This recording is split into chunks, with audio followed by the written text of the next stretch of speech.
샬롬. 새벽을 깨우신 모든 분들을 주님의 이름으로 축복합니다. 오늘 말씀 열왕기하 11장 13절에서 16절 짧은 말씀입니다. 함께 보고 또 말씀 나누겠습니다. 아달랴가 호위병과 백성의 소리를 듣고 여호와의 성전에 들어가 백성에게 이르러 봄에 왕이 규례대로 단 위에 섰고 장관들과 나팔수가 왕의 곁에 모셔 섰으며 온 백성이 즐거워하여 나팔을 부는지라. 아달랴가 옷을 찢으며 외치되 반역이로다 반역이로다 하매 제사장 여호야다가 군대를 거느린 백부장들에게 명령하여 이르되 그를 대열 밖으로 몰아내라. 그를 따르는 자는 모두 칼로 죽이라 하니 제사장의 이 말은 여호와의 성전에서는 그를 죽이지 말라 함이라. 이에 그의 길을 열어주매 그가 왕궁의 말이 다니는 길로 가다가 거기서 죽임을 당하였더라. 아멘. 네, 오늘 말씀은 열왕기하 11장 13절에서 16절 말씀이었습니다. 오늘 말씀에서 이 아달랴 여왕이었죠. 아달랴 여왕의 그 최후에 대해서 다루고 있습니다. 유다 왕 아하시아가 예후에 의해서 죽임을 당하고 그러자 이 아하시아의 어머니인 아달랴는 다윗 가문의 모든 왕자들을 죽이고 스스로 남유다의 여왕이 된 것을 볼 수가 있습니다. 그래서 이 다윗의 등불이 다 꺼진 것처럼 다윗의 후손이 모두 죽고 이 다윗의 통치가 끝난 것처럼 그렇게 보였지만은 하나님께서는 요아스 왕자를 남겨두심으로 인해서 그 등불이 꺼지지 않았음을 보여주셨죠. 그래서 고모부인 바로 여호야다와 또 이 고모부하고 고모죠. 그러니까 이 부부에 의해서 제사장 여호야다와 여호세바 부부에 의해서 6년 동안 숨겨진 채 자라게 되었습니다. 성전에서 이 아이를 양육하게 된 것이죠. 7년이 되었을 때 여호야다는 용기를 내고 요아스를 왕으로 세우는 즉위식을 하게 됩니다. 그래서 우리가 어제 말씀을 통해서 이 군사들을 세 대로 나누어서 성전과 또 왕궁을 지키게 하는 그런 모습들을 보았고 치밀하게 그 요아스를 왕으로 세우는 그런 모습을 보았습니다. 이 요아스는 다윗의 적통인 것이죠. 다윗의 후손이기 때문에 남유다는 전통적으로 다윗이 다스리는 나라이고 또 그 다윗만을 진정한 왕으로 인정하는 나라가 바로 남유다입니다. 그래서 남유다는 보면은 나중에 멸망할 때까지 그 다윗 왕조가 절대 바뀌지 않습니다. 다윗의 후손들이 계속해서 남유다를 통치하게 됩니다. 그렇게 이 군사와 백성들이 요아스를 왕으로 인정하는 것은 사실 굉장히 쉬운 일이었습니다. 그동안은 어떻게 보면 대안이 없다고 생각했기 때문에 뭐 다윗의 가문은 다 죽었다, 왕자들 다 죽었다라고 생각하기 때문에 어쩔 수 없이 아달랴를 여왕으로 섬기고 있을 뿐이었지 남유다의 그런 백성들과 또 군사들이 그 아달랴를 진정한 왕으로 인정하는 것은 아니었습니다. 그래서 이 요아스를 왕으로 세우고 또 이제 뭐 성전하고 왕궁에서 거의 이제 축제가 벌어지는 것이죠. 그러자 이 소식이 곧 그 불법으로 왕의 자리에 앉은 아달랴의 귀에 들어가게 됩니다. 사람들이 외치는 소리를 듣고 이 아달랴가 성전에 들어가서 보니까는 성경에 보니까 왕이 규례대로 단 위에 서 있었다라고 이야기를 해요. 그러니까 이 표현들도 보면은 아달랴는 불법을 통해서 왕이 된 사람이지만은 이 요아스는 규례대로 하나님의 말씀과 하나님의 율법대로 또 하나님의 약속대로 세워진 자다라는 그런 의미를 가지고 있습니다. 또 단 위에 서 있었다라고 하는데 이 단은 사실은 기둥을 의미합니다. 그래서 이 솔로몬이 성전을 지을 때 보면 두 기둥을 세우죠. 바로 야긴과 보아스라는 그 두 기둥을 세우는데 이 기둥의 이름이 이제 하나님이 세우신다, 또 하나님에게 능력이 있다라는 그런 뜻을 가지고 있습니다.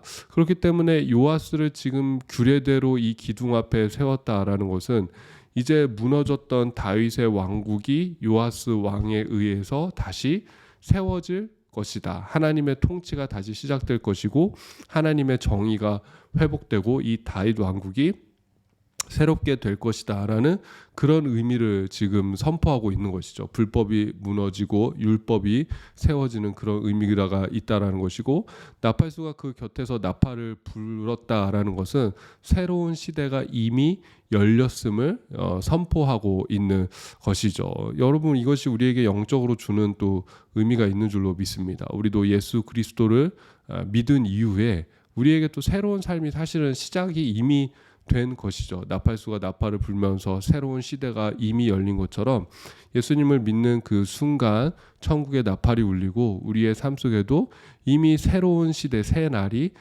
새로운 인생이 시작되었음을 믿습니다. 그 인생은 바로 하나님께서 통치하시는 인생이고 하나님이 다스리시는 인생이고 이제 하나님께서 주권과 능력으로 우리 삶을 이끌어 가시는 그 삶이 이미 우리 가운데 시작되었다. 여러분 이 믿음을 가지시고 이미 옛것은 지나가고 새것이 찾아왔다라는 이 믿음으로 선포하시면서 여러분 새 시대의 삶을 사실 수 있기를 주님의 이름으로 축복합니다.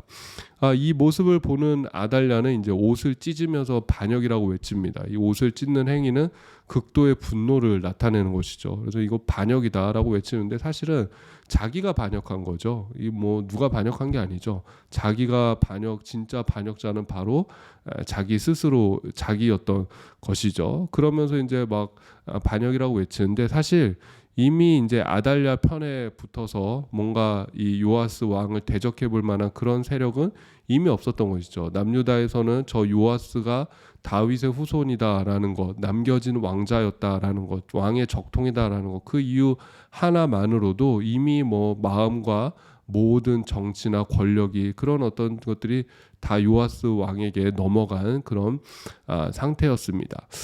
이것을 보면은 어떻게 본다면은 이제 새로 이 구시대가 지나가고 새로운 시대가 다가오는 것을 느끼게 됩니다. 불법의 시대가 끝나고 또 하나님의 그 율법의 시대가 시작되는 것을 볼 수 있고 은혜의 시대가 시작되는 것을 볼 수가 있습니다. 근데 그 과정 속에서는 보면 항상 진통이 있게 마련이죠. 새로운 것이 찾아올 때는 항상 뭐가 바뀔 때는 뭔가 아픔이 있고 뭐 진통이 있고 하여튼 뭔가 문제가 있게 됩니다. 절대 갈등이나 진통 없이 새로운 시대가 찾아오지는 않습니다. 지금 그 요아스 왕을 맞이하는 사람들, 요아스 왕과 그와 함께하는 사람들은 기쁨으로 또 이 시대를 맞이하지만은 지금 아달랴처럼 여전히 구시대에 머물러 저항하는 사람이 있다라는 것입니다. 그래서 새 시대가 찾아올 때는 반드시 이 두 가지 모습, 저항하는 자들이 있고 또 기쁨으로 그것을 받아들이는 자들이 있다라는 것을 우리가 좀 기억했으면 좋겠어요. 저는 이제 교회가 좀 새로워질 때라고 믿는데 그렇기 때문에 뭐 올해도 제가 그런 메시지들 계속 선포하지 않았습니까? 우리 교회를 하나님께서 새롭게 하신다. 근데 그렇기 때문에 또 오게 되는 어떤 진통들도 있는 것 같아요. 원치 않는 어떤 그런 상황들도 우리가 오히려 겪게 되는 그런 것들도 좀 많이 느끼게 되고 또 그럼에도 불구하고 또 앞으로 나아갈 수밖에 없는 그런 하나님의 어떤 이렇게 좀 미시는 그런 것들도 또 느끼게 됩니다. 그래서 우리가 좀 더 기도로 힘쓰면서 또 다가오는 새 시대를 맞이하는 그런 사람들이 되었으면 좋겠습니다. 구시대에 남아서 뭐 저항하고 이렇게 구시대 속에서 함께 사라져가는 것이 아니라 다가온 새 시대 속에서 새로운 하나님의 그 계획과 비전 속에서 우리가 좀 새로운 것들을 바라보며 나아갈 수 있는 그런 은혜가 우리 교회 가운데 있기를 정말로 저도 기도하게 됩니다. 이 여호야다가 아달랴를 대열 밖으로 몰아내라라고 명령합니다. 뭐냐면 이제 아달랴는 사실 끝난 거예요. 이 아달랴 불법으로 왕을 행했던 아달랴는 그거에 이제 걸맞는 판결을 받게 되는데 결국 그것은 이제 죽음인 것이죠. 근데 아달랴의 그 피로 이 거룩한 성전을 더럽히지 않겠다라는 그런 의지인 것이죠. 그래서 결국 아달랴는 끌려 나가게 되고 마리다니는 길에서 칼로 죽임을 당하게 됩니다. 이게 길거리에서 이거 잡혀서 죽는 것이죠. 자기 어머니인 이세벨과 그런 같은 운명을 맞이하게 되는 것이죠. 그래서 어떻게 보면 이것도 하나님의 말씀의 성취인 것이죠. 아합 가문을 향한 그 하나님의 심판이 더 확실하게 성취되는 것을 볼 수 있습니다. 그리고 무슨 메시지를 우리에게 전해줍니까? 결국 악은 패배하고 하나님의 말씀이 승리한다. 하나님의 약속은 반드시 이루어진다라는 것을 우리에게 보여주고 있고 열왕기에 제가 메시지가 그거라고 말씀드리지 않았습니까? 결국 우리가 어느 편에 설 것인가? 우리가 이 아달랴의 편에 설 것인가? 요아스의 편에 설 것인가? 하나님의 말씀에 설 것인가 아니면 세상 속에 설 것인가 어디를 설지 선택해라 그런 메시지도 우리에게 던져주고 있습니다. 그래서 우리가 이제 요아스의 편에 설 수 있는 말씀의 편에 설 수 있는 그런 믿음과 신앙이 되기를 주님의 이름으로 축복합니다. 이 아달랴는 스스로 자기가 왕이 되고자 했던 사람이고 스스로 자기가 왕이라고 주장하는 사람이었습니다. 근데 여러분 보십시오. 요아스라는 제대로 된 왕이 등장했을 때 모든 백성과 이스라엘의 마음이 이 요아스를 향하게 되는 것을 볼 수 있지 않습니까? 이것이 또 우리에게 주는 의미가 있는 거예요. 그러니까 마지막 달을 살아가는 우리에게도 어떻게 보면은 예수님이 이 땅에 왕으로서 다시 오셨을 때 사실 뭐 이런저런 싸움이 필요가 없는 것이죠. 뭐 지금에서야 뭐 성과 악이 우리가 뭐 마귀와 사탄하고 뭐 치고받고 싸우고 뭐 이 세상 속에서 막 여러 가지 어려움들이 있고 그러지만은 예수님이 이 땅에 다시 오셔서 왕으로 딱 서실 때는 뭐 한 번에 그냥 모든 상황이 다 정리가 되는 것입니다. 온 만물이 예수님의 왕 되심을 인정하고 그 앞에 무릎을 꿇을 수밖에 없는 것이죠. 무릎을 꿇고 주님을 또 찬양하는 그런 역사가 분명히 그런 날이 올 것입니다. 그리고 또 반대로 그 하나님을 향해서 주님을 향해서 대적했던 세력은 그 시간이 이제 뭐죠? 심판의 시간인 것이죠. 은혜와 구원의 시간이 아니라 심판의 시간.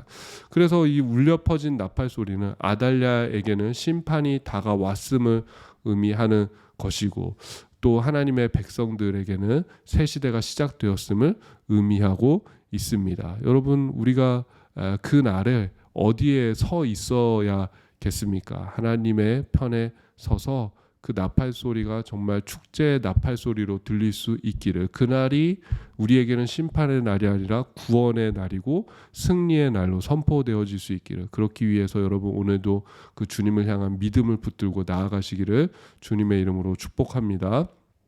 제가 기도하겠습니다. 하나님 은혜와 사랑이 감사합니다.